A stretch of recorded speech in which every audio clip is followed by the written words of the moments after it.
நல்ல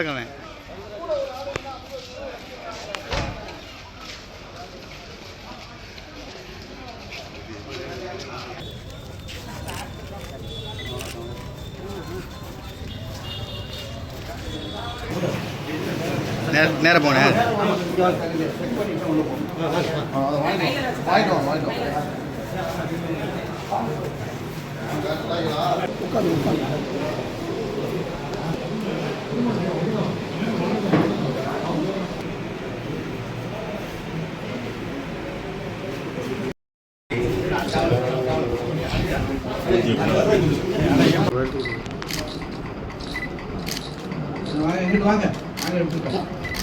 வளர்ச்சிக்கு நான் எல்லா பகுதிகளிலும் பயணம் செய்யும் பொழுது அங்கே இருக்கக்கூடிய மிக முக்கியமான பிரச்சனை குடிநீர் பிரச்சனை.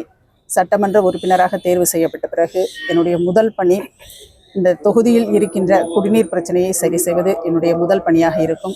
அதற்கு அடுத்தபடியாக காவிரி வைகை குண்டாறு இணைப்பு திட்டம், அந்த திட்டத்தை எங்களுடைய கழக பொதுச் செயலாளர் அண்ணன் எடப்பாடியார் அவர்கள் முதலமைச்சராக இருக்கும் பொழுது அடிக்கல் நாட்டி அந்த பணியை துவக்கினார். திமுக ஆட்சியிலே அந்த பணி சரிவர நடைபெறவில்லை. அண்ணன் அவர்கள் எங்களுடைய கழக பொதுச் செயலாளர் அண்ணன் எடப்பாடியார் அவர்கள் முதலமைச்சராக பதவியேற்றதும் அந்த திட்டம் செயல்பாட்டுக்கு கொண்டு வரப்பட்டு விவசாயிகளுடைய துயர் துடைக்கப்படும்.